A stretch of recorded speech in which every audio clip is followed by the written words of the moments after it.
Hey everyone, this is iTower. Today, we're stepping beyond the basics to tackle a real-world coding challenge that's a favorite in top tech interviews.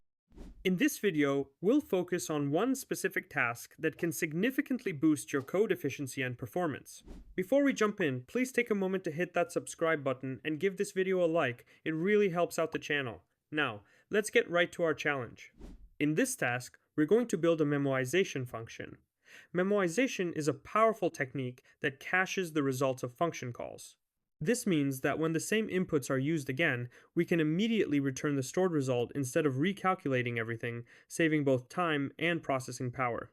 Let's start by creating a function called memoize that takes one parameter, a function we'll refer to as fn.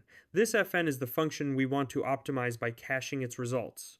Inside memoize, we'll set up a cache using the map object to store our computed results. The map object allows us to store key-value pairs, where the keys can be any type of data, and it also keeps track of the original insertion order. Now the memoize function returns a new function. This new function will accept any number of arguments. Whenever it's called, we gather those arguments and create a unique key for them. We do this by converting the arguments into a string using the stringify method from JSON. This key is what we'll use to check if we've already computed a result for the given inputs. Next, we check if the cache already contains this key by using the has method. If the key exists in the cache, we immediately return the stored result, which avoids unnecessary recalculations. If the cache doesn't have the key, we proceed by calling the original function fn with the arguments to compute the result. Once we have the result, we store it in the cache using the set method with the unique key. Finally, we return the computed value. Let's look at how we can use the memoize function in a practical example. Imagine we have a function that performs an expensive calculation. For example, let's consider a Fibonacci function that calculates the number at a given position. This function involves a lot of repeated calculations, if called multiple times with the same input, which makes it a perfect candidate for optimization using memoization. Let's start by defining the Fibonacci function. If the input number is 0 or 1, we return it immediately. Otherwise, we recursively calculate the sum of the previous two Fibonacci numbers. The problem with this approach is that it recalculates the same values multiple times, making it inefficient for large numbers. To solve this, we can use memoization. By wrapping our Fibonacci function in a memoization helper, we store previously computed results in a cache. This means that when the function is called with the same argument again, we don't have to repeat the expensive calculations, we simply return the stored result.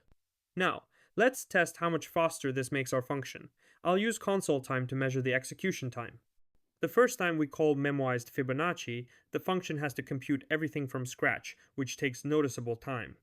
But when we call it again with the same argument, the result is instantly retrieved from the cache, making the second call almost instantaneous.